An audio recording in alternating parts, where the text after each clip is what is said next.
জলখাবারে এই আলুর পরোটাটা কালকে রাতে আনিয়েছিলাম। এটা তো আমি কাল ব্রেকফাস্টে বানিয়েছিলাম।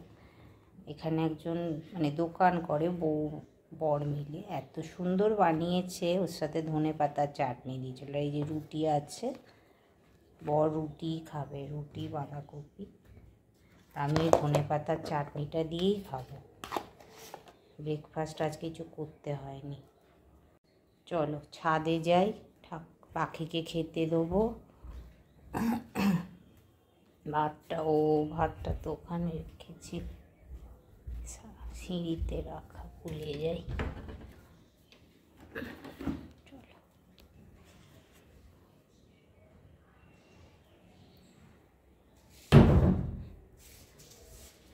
আর আমরা হাউসওয়াইফরা রোজ রোজ কি আর রাস্তায় বেরোই বলো?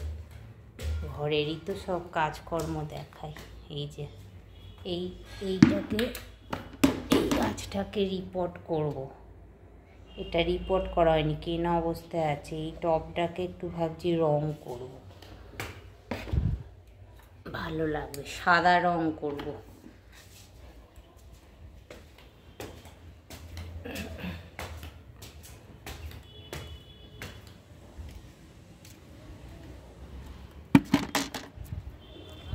এই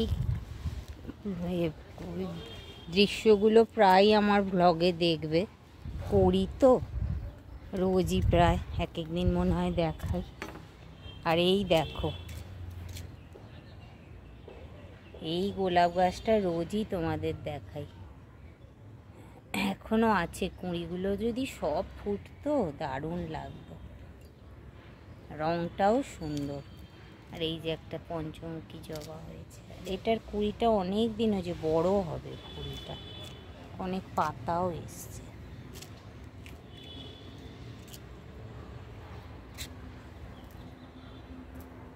এই গাছটা দেখো নতুন এনেছিলাম, ডায়ান্থাস। একটা ফুল ছিল, কতগুলো ফুল হয়েছে। পরে সব তোমাদের দেখাবো বড় হলে গাছগুলো। এখানে এই যেগুলো সব বসিয়েছিলাম, একটু জল দিতে হবে। ডালিয়া এগুলো ধরে গেলেই ভালো। এই দেখো শিমের দানা কিনে এনে বসিয়েছিলাম, 3টে, 2টো হয়ে এখানে রিপোর্ট করেছি। হবে কি না জানি না, ভালোই তো দেখছি হয়েছে। চন্দ্রমল্লিকা সব কুঁড়ি চলে আসছে জানো। এগুলো বলছে তো পিঞ্চিং করে, যে কী জানি, পিঞ্চিং করলে আবার পাতাগুলো কেমন পুড়ে পুড়ে যাচ্ছে। আর এখানে এই যে একটা, এটাকে রিপোর্ট করব, কি সুন্দর হয়েছে দেখো সিমের। আর এটা আমার অপরাজিতা গাছ। খেতে বসে গেছি, এখনো বর আসেনি, 10:30 বেজে গেছে।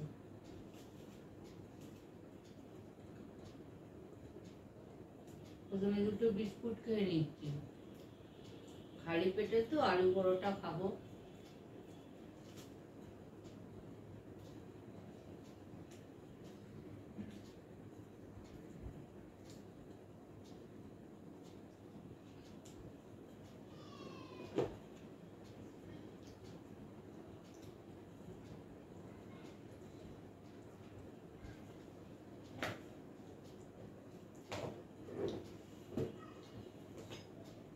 এত আজকাল বেলা করে না, আগে এত বেলা করতো না।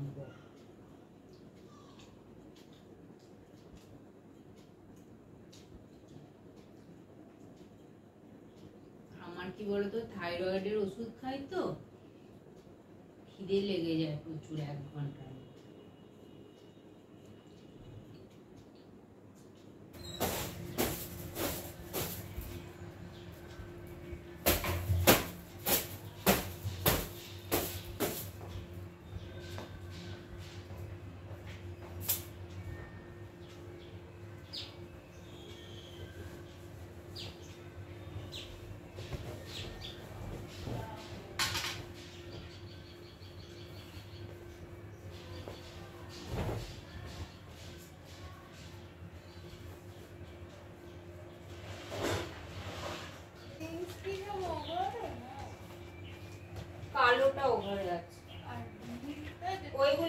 দেখ কোণে, বাঁদিকে কোণে, না না এখানে বাঁদিকে কোণটা দেখ। এই অ্যান্থোরিয়াম গাছটায় এখন রিপোর্ট করব না, এটা এই 5 ইঞ্চি মতো টবে আছে, ভালোই গ্রোথ আছে। এটাকে এই যেখানে কফি, একটু পটাশ নিয়ে নিয়েছি জলে, ধরো হাফ চামচ কফি প্রায় 2 লিটার জলে নিয়ে নিয়েছি। এবার একটু তুলো দিয়ে দিয়ে এই পাতাগুলোকে মুছে দেবো। চালও বলছে ভিজিয়ে 30 মিনিট রেখে, কাঁচা মানে চাল 30 মিনিট ভিজিয়ে সেই জলটার সাথে কফি মিলিয়ে দিতে।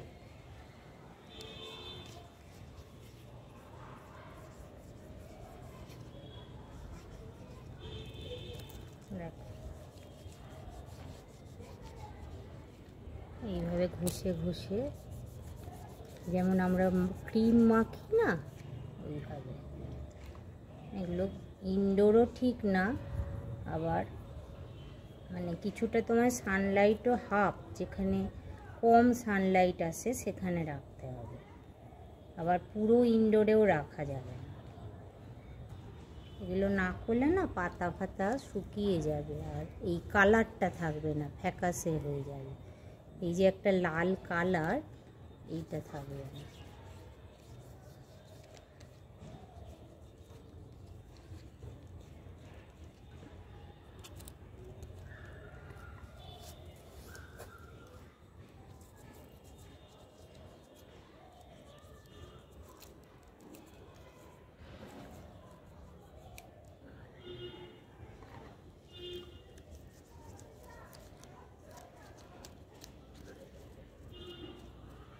বেশি জল দেয়া যাবে না। আর এটার কি মিডিয়া হবে বলো তো, কম তোমার কোকোপিট আর একটু মাটি আর তোমার হালকা ভার্মি কম্পোস্ট, আর যদি ওই তোমার সোলা গুঁড়োকে কি বলে, পার্টলাইট না কি পার্টলাইট কি জানি, উচ্চারণ করতে পারছি না, মানে মিডিয়াটা হবে। বা তোমরা বালিও মিশিয়ে দিতো, আমি যেমন সবেতে বালি দিয়ে দিই, আমার অত নেই, বালি দিয়ে দিই যাতে ওয়েল ড্রেনেজ হয়, হ্যাঁ, মানে জলটা শুষে নেয়। আর এখান থেকে এই যে দেখবে গোড়া থেকে কিছু কিছু মানে পচা পচা এই যে এগুলোকে বাদ দিয়ে দিতে হবে, নাহলে ফাঙ্গাস লেগে যাবে। এখন আমি এগুলো স্প্রে করে দিচ্ছি। একটুখানি কফি, কী বলো তো, কফিতে না নিউট্রিশন থাকে, শীতকালে গাছে দিলে অনেক উপকার হয়। এগুলো নেট ঘেটেই জেনেছি আমরা, কি আর অত গাছের করতে করতেই শিখেছি। একটুখানি গোড়ায় দিয়ে দিলাম, আর জল এখন দেব না, সেই মাটি পুরো শুকোবে। আর কেন এতে দেখছি অলরেডি কোকোপিট। গুড ইভিনিং বন্ধুরা, চা ফা সব খাওয়া হয়ে গেছে, এখন সন্ধেবেলা আর একটা কাজ হয়েছে। কি বলো তো, আমার ওই যে মামাতো দিদির নাতি হয়েছে না, ওই বাচ্চাটার কাঁথা বানাবো। আমি তো পিসি দিদা হচ্ছি, আমার মেয়ে পিসি হচ্ছে। ওই মেয়ের কুর্তি, আমার নাইটি সব মিলিয়ে মানে কাঁথা বানাবো।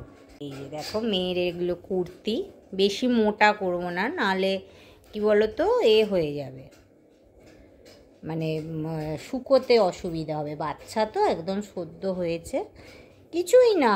এই কুর্তির এটা একটু সরু, এইটা দিয়ে চারদিক এইরকমভাবে মুড়ে দেবো, আর মাঝখানগুলো ক্রস করে এরম সেলাই করে দেবো। তাহলে উলে করেছিলাম যেন কাঁথা, পদ্ম কাঁথা, সব রান স্টিচ দিয়ে সাদা কাপড়ের উপর, সেই মনে পড়ে যাচ্ছে।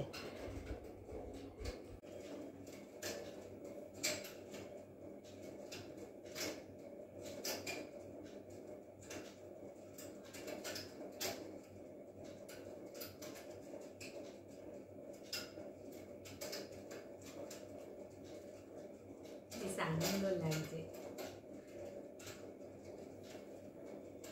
গোপালের জামা বানাতে আমার খুব আনন্দ লাগে। আর মামাতো ভাইয়ের মেয়েরও মাসি পিসির সব কাঁথা লাগে না, ওর পিসি হচ্ছে, ওরও বানিয়ে দিয়েছিলাম।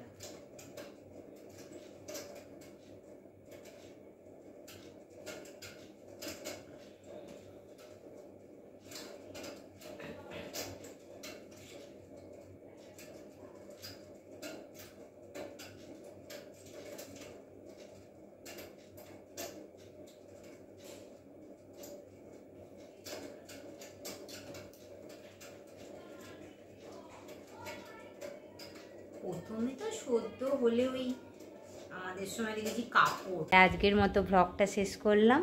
গুড নাইট, টাটা, সবাই ভালো থেকো।